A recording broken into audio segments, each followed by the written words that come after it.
Good afternoon. Hey, coffee on, coffee strong. Glad to have you back with me, man, on this episode. It might be something serious to some people, or sensitive. Um, this video is about the martial arts, man, and all the different martial arts that we have nowadays and how we see it. Um, I was born in 1970 in Tokyo, Japan, okay? And I'll show you where I'm going with this. My dad was in the Air Force.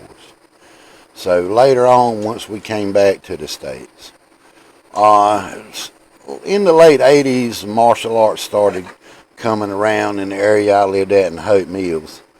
And you would see the signs, Korean karate, and we'd all go take classes. But what it was Taekwondo disguised as karate. And I had seen it in Japan. But here's where I'm going with this. Most of the karate that we learned here in the States, okay, it's good now. I love it, don't get me wrong. It's geared more toward like the sporting aspect of it. Black belt just means you master the basics, the blocks, the kicks, the punches, and you had the high spectacular kicks, the fancy spinning back kicks, and all of that stuff. And it's geared more toward the sporty part of it, because I've known guys that had black belts. Cut it out, my dog. And in the street, they'd get in a bind, and stuff weren't really working for them like they were taught, And I could understand it because I knew, and I had been told by a couple of Japanese guys that were, masters. Karate, authentic Japanese karate, always had, you got the regular sport karate, and then you got the self-defense curriculum. Okay, they kept that curriculum away from the Westerners. It wasn't taught unless you were invited into the family and trusted. It was not taught. Okay, and it's a hybrid of karate that closely mimics close quarters combat, meaning that the only stance that was taught was the boxer stance with your hands up like this, okay? The moves were very brutal. No fancy spinning back kicks, no fancy high kicks.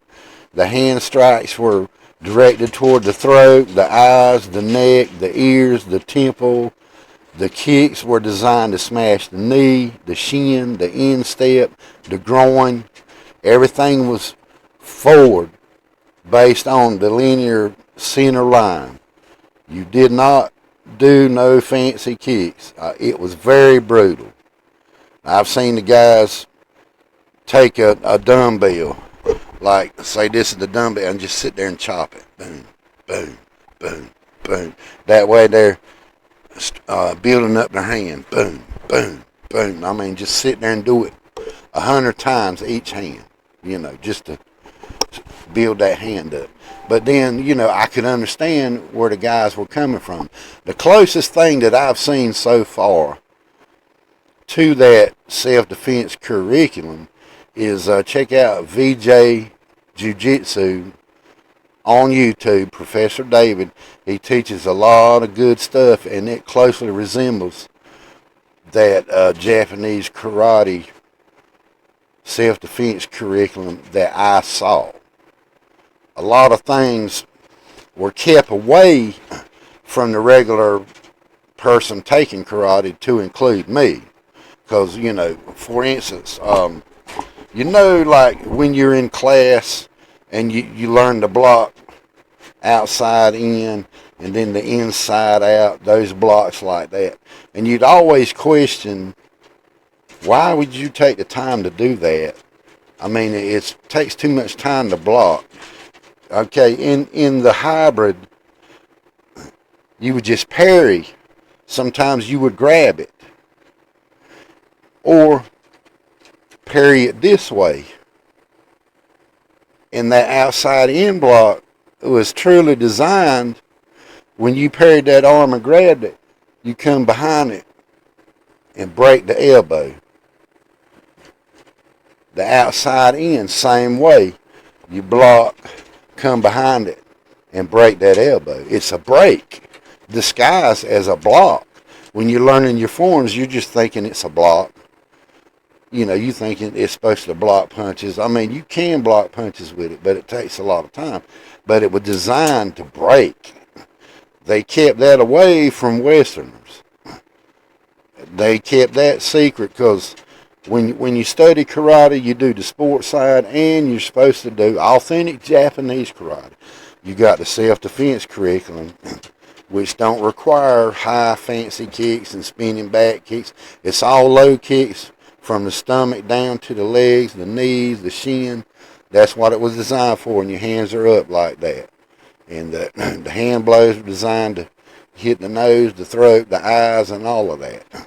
Because over here, you know, you had guys getting black belts within 3 years. It took me 4 years to get mine, but over in Japan, man, it takes you like forever to get that black belt because you have to master the sport karate with all the forms and the techniques. And then you had to master self-defense, and you better be able to defend yourself with that hybrid style that they taught separate from the regular. It was in the same class, but you learn sport karate, which is taught everywhere here in the U.S., and you don't think nothing about it. You think you're learning something and get on the street and it's not working for you.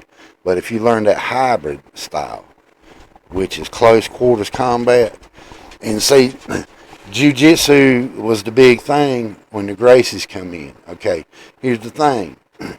Authentic Japanese karate contains jiu-jitsu, aikido, some of the Muay Thai style kicking when they develop their shins. It has authentic Japanese karate, has all of that in it, everything, but it's not being taught. Karate nowadays is just being taught as sport oriented, you know, but real Japanese and Okinawan karate, especially that had that hybrid self-defense part of it, the curriculum, it's a separate curriculum, but it's supposed to go along with your karate studies, but it's never taught. It was never taught to Westerners. So that's what my video is about.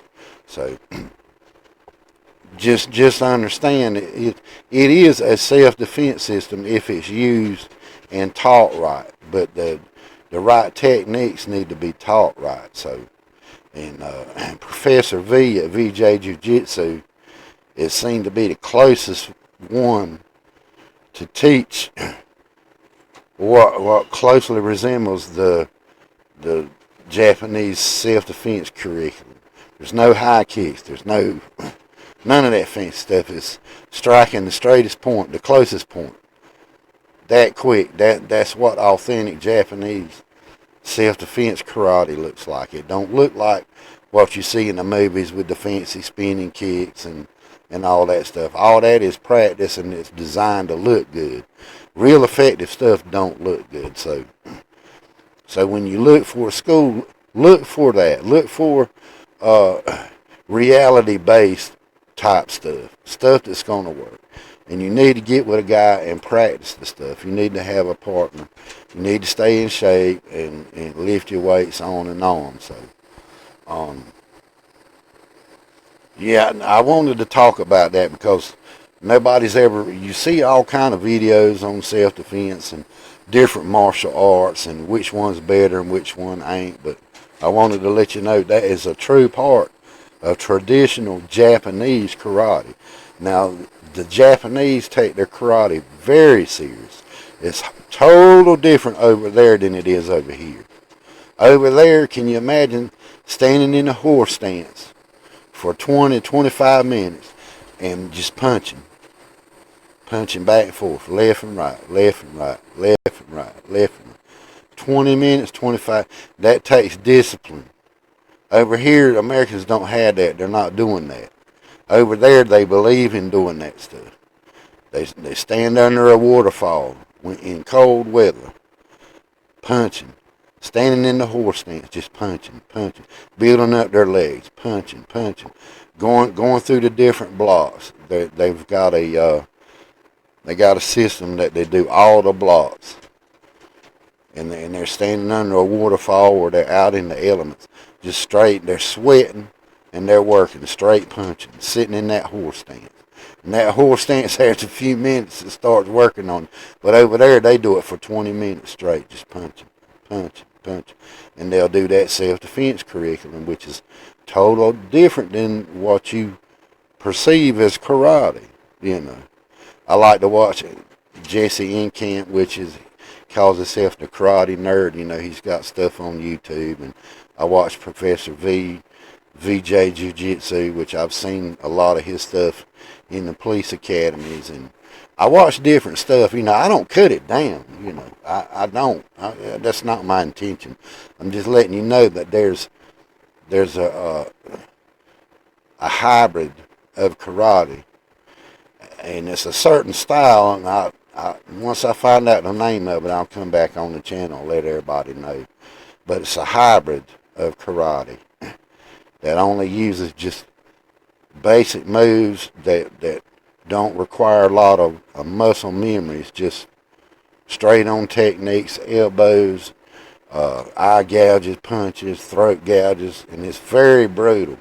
But it's always been a part of traditional Japanese karate as their self-defense curriculum that's not taught. Just the sport style of karate, the forms and the sparring and all of that, the point fighting, that's what's taught. But the self-defense curriculum, which is very brutal, is not taught. I don't know if it's because the techniques can be too deadly, or I don't know what it is, but I've always heard that they didn't want to teach Westerners those secrets. Okay. So if you like what you see here, man, hit like and subscribe, man. Give me a thumbs up. Y'all have a good one.